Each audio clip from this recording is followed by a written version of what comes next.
All right, what is up with you niggas, man? We back and get another reaction. We got an early one today. We got some Mrballen. From the forest came death. That's some scary ass shit, dog. Without further ado, like, comment, and subscribe. Let's jump right into it, nigga. Gang, gang. If there is one war story that everybody needs to hear at least once, it is the crazy story of how this small group of Russian soldiers during World War I defended Auschwitz Fortress in Poland. It is both absolutely horrific and utterly inspiring, and I guarantee you it's nothing like any other war story you've ever heard. But before we get into that story, if you're a fan of the strange, dark, and mysterious delivered in story format, then you've come to the right place because that's all we do, and we upload once a week. So if that's of interest to you, please sneak into the like button's house, take all their fresh eggs out of the fridge, hard boil them, and then put them back. Also, please subscribe to our channel and turn on all notifications so you don't miss any of our weekly uploads. Okay, let's get into today's story. Copyright, man. Gotta block that copyright shit. Can't get that shit. How y'all boys doing today, man? Last stand. Let's get it.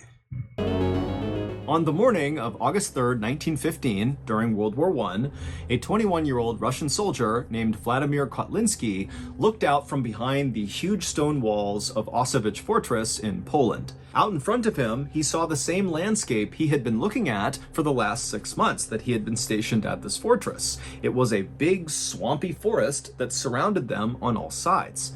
Additionally, in this swampy forest around them on all sides were dozens and dozens of trenches. Trenches are long, deep pits that soldiers will dig to both hide inside of when they're being attacked, and then also to launch their own attacks out of from behind their dirt walls. And these trenches that zigged and zagged all around Auschwitz Fortress were created by and now occupied by 7,000 German soldiers. And during World War I, the Russians were fighting the Germans. The Germans really wanted to take Auschwitz Fortress from the Russians. It was in a great strategic position with a railway passing right through it. There was also a river near. Hey, look, I give my props to all the niggas who went to war, dog. That can never be me. Number one, I'm black. I have no business fighting for this country. This country don't even love my people like that. So I will never go to war. But shout out to all the niggas who've been through war. All that shit, dog. Y'all built different. Y'all built different, dog. Shout out to them niggas. And a main road, meaning whoever owned this fortress was greatly aided in moving critical wartime supplies and troops in a very hotly contested area. But despite the repeated attempts by these 7,000 Germans to take over Auschwitz Fortress over the past 6 months, they had all been repelled by Vladimir and the puny 900-man Russian force inside of the fortress. And so by that morning, August 3rd, 1915, as Vladimir is looking out from the battlements over the trenches in the marsh down below, it was like both the Russians and the Germans had reached a sort of stalemate, where neither side was trying to attack the other, and neither side was leaving. They were just kind of staying put and doing nothing. In fact, over the last few weeks, there had been so little action from either side that the Russian soldiers inside the fortress got so bored, they began sneaking out the side door of the fortress to try to catch fish with their bare hands in the nearby river. See, that's where y'all fucked up this morning, as Vladimir stood atop the wall, he noticed something strange happening in one of the trenches that was located closest to the fortress. It was still several hundred feet away, but he could see clearly down into this trench. And what he saw was there was this cluster of high-ranking German officers that were kind of huddled together, and they kept looking down at the ground at something inside of the trench that Vladimir couldn't see, and then they would look up at the sky and kind of wave their hands around, and then they'd look back down at the ground below them. Now, Vladimir had no idea what they were doing. I mean, again, he could not see what they were looking at in the trench, and when he looked up into the sky where they seemed to be looking, it just looked like a regular blue sky. But whatever they were doing, it was making Vladimir feel nervous. Vladimir was a young junior officer, which meant he was in charge of other soldiers, but because he was so new, he lacked experience. Why is damn near every fucking Russian named Vladimir? Why is that every damn Russian is named Vladimir, bro? If it's not Vladimir, it's some type of other stereotypical Russian ass name. Why are you niggas named Vlad, man? Vladimir this and Vladimir that. That's goddamn.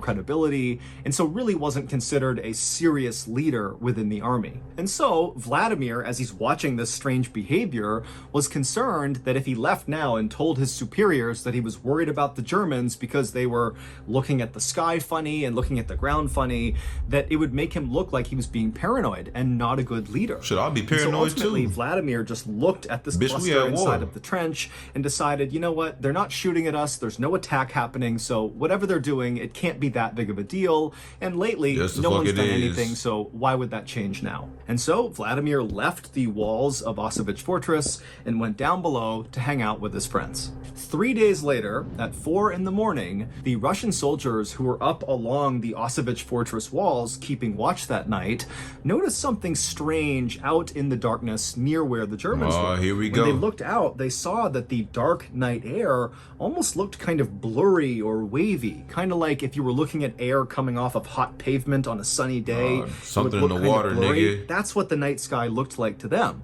But of course, Oh. it couldn't be because of heat and sun, because it's the morning, it's cold, it's dark outside.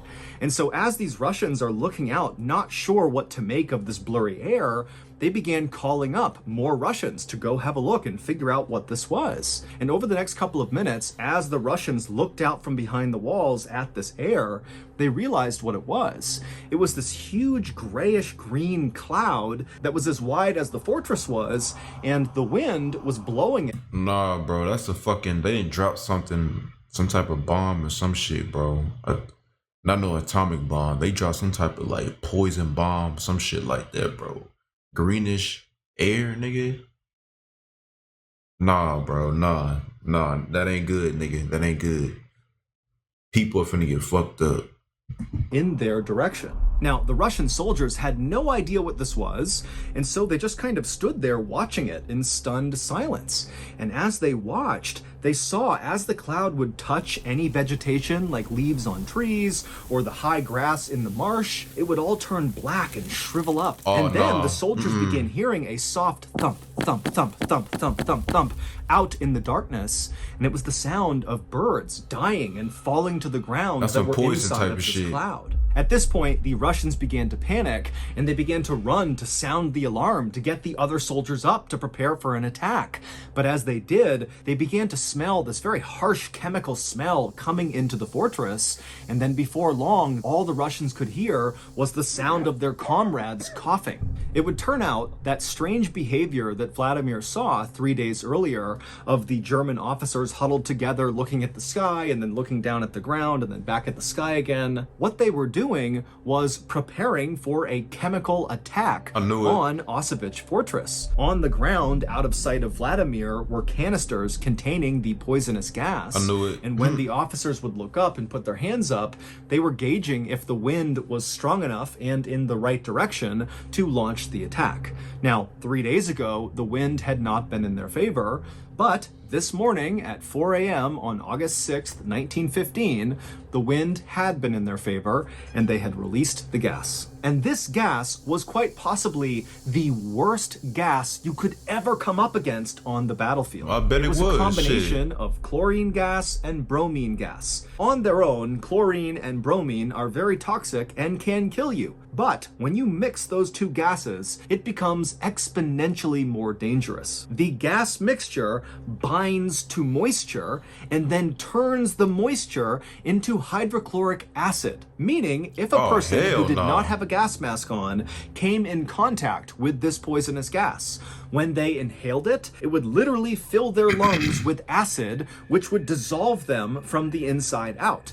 And then also, Nah. the gas would get into their eyes and into their nose, and the acid there would burrow holes. See, I'm out. I'm fucking out, nigga. I'm out. I'm not even fighting no more, bro. After I seen some shit like that, I'm out, nigga. PTSD, all that shit, bro. I'm telling you, if I survive this attack, I'm done. I'm done, nigga. Nah, you got me fucked up. Y'all niggas dropping atomic bombs and poisonous gas and shit and dropping acid on niggas. Yeah, y'all got it, bro. I'm done.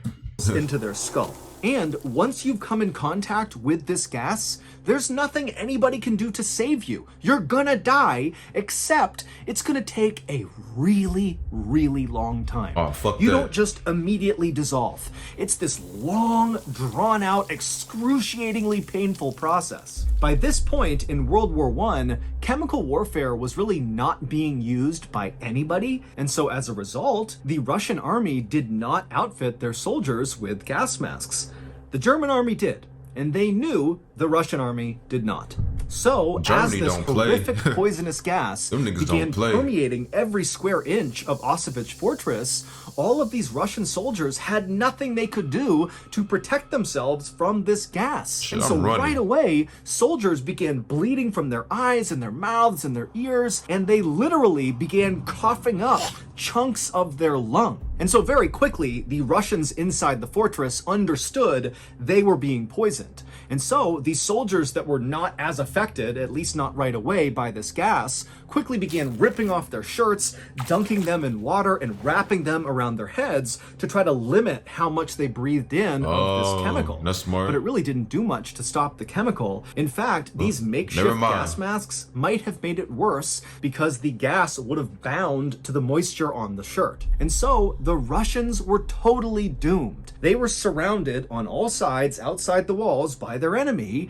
and then inside the fortress was this gas, and there was no ventilation in the fortress, and so there was And that's the crazy thing about war, bro. Once some shit like that happens, ain't nothing you can do but just hope for the best and pray to God, bro, because ain't nothing else you can do. I mean, it's literally a chemical acid weapon, bro. Like, there's nothing, you can't run from it, you can't fight it, you can't do nothing. You just gotta sit there and take it, bro. I mean, you can try and run from it, but you ain't gonna get very far, nigga. That's the fucked up thing about war, bro. Like, once you're in that situation, you just gotta hope for the best. Either that or prepare for death, bro. Fucked up. to go. They couldn't escape death no matter where they went. And so Vladimir, he was one of the guys that was still on his feet inside of the fortress, and he stumbled over to this narrow window on the side of the fortress walls, and he looked out and he saw all these Germans running towards them, firing their machine guns, artillery's being fired. I mean, he knows they are moments away from the Germans breaching the fortress door, coming inside, and killing every last one of them. But Vladimir's reaction to this was not being scared or being sad. Instead, he suddenly felt incredibly motivated. If they're going to come in here and kill us, then we're going to make it as hard as humanly possible first. Facts. That's a real Vladimir nigga. had a reputation for being totally fearless. Over the past 6 months that they had been under siege from the German army out in their trenches, anytime fighting broke out, Vladimir was always the first to run up and be right on the front line of fighting, and then several times when his comrades had been shot or wounded, Vladimir would run out into the line of fire to save the fallen soldiers. It was a like real Vladimir nigga. lacked any instinct for self-preservation. And so as the Germans continued their You run built for that towards the shit. fortress, artillery shells are hitting the walls, there's constant gunfire, and Vladimir, he leaves his window and he marches back over to the open courtyard inside of this fortress where the 100 or so other still living Russian soldiers were. I mean, they're all gonna die. They've been totally poisoned by this gas, and it's just a matter of time now, but they're still on their feet, and Vladimir walks over to them, and even though, again, he's pretty junior, he stands up and he says to them, "This is our moment. We are all going to die, but what we do right now will define us." And the way Facts. Vladimir said it, he got those 100 soldiers who were on death's door to be so motivated. Listen, bruh, if you know you about to die, especially in war, you might as well go out. You might as well just go out like a G, bro. Don't make it easy for him. Bust back. Yeah, nigga, bust the fuck back, nigga. That's all you can do, bro. Don't go out like no bitch. Bust back, bro. Make it extremely hard, nigga. I respect that. I respect that, bro. I respect that. That's the most logical thing to do, in my opinion. So quickly that they rallied to him. And so as these men are literally bleeding out of their eyes, their mouths, they're coughing up pieces of their lung, Vladimir explained the plan. And then moments later, with Vladimir in the front, this gaggle of soon-to-die Russian soldiers charged towards the gates, opened the fortress, and began running out towards the Germans, screaming with their bayonets lowered. Now, the Germans on the outside fully expected that this chemical attack would kill all of the Russians, that taking Auschwitz Fortress would be super routine because when they walked in, everybody would be dead.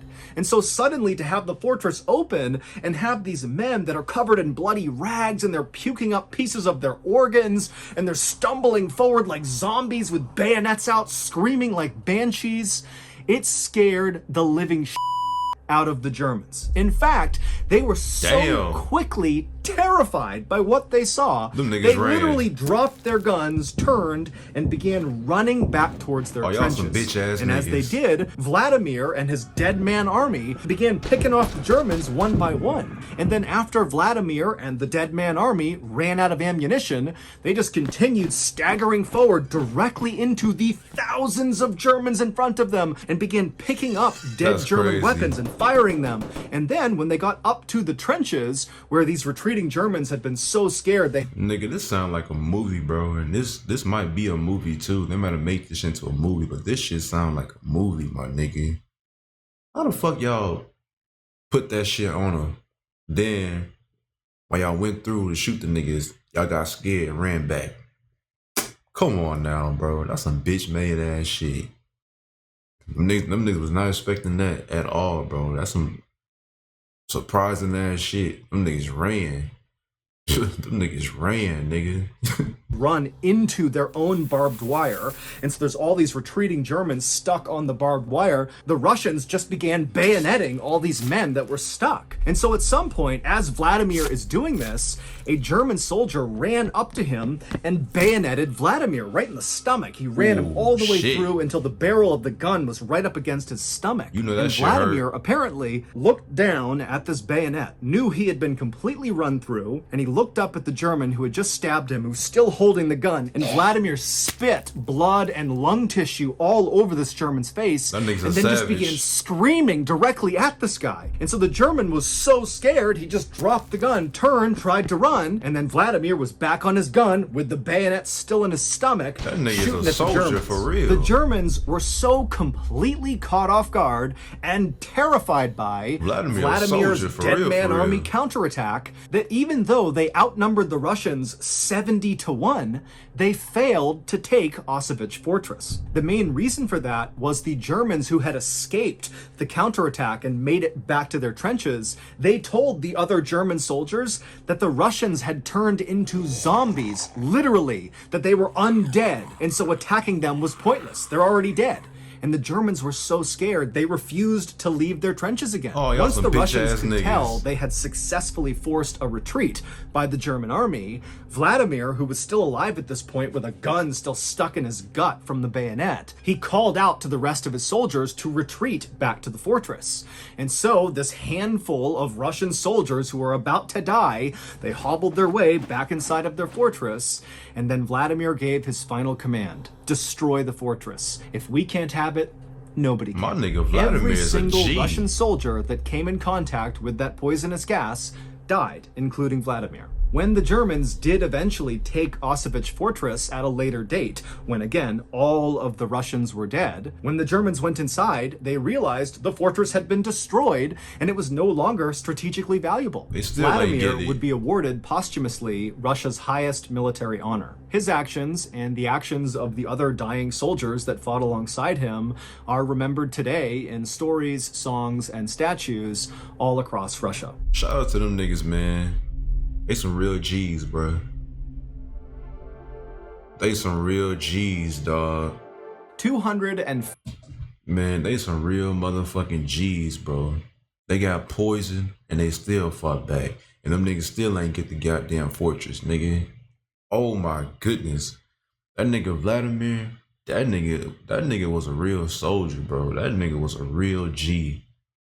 That nigga got poisoned, stabbed, and that nigga still fighting, bro.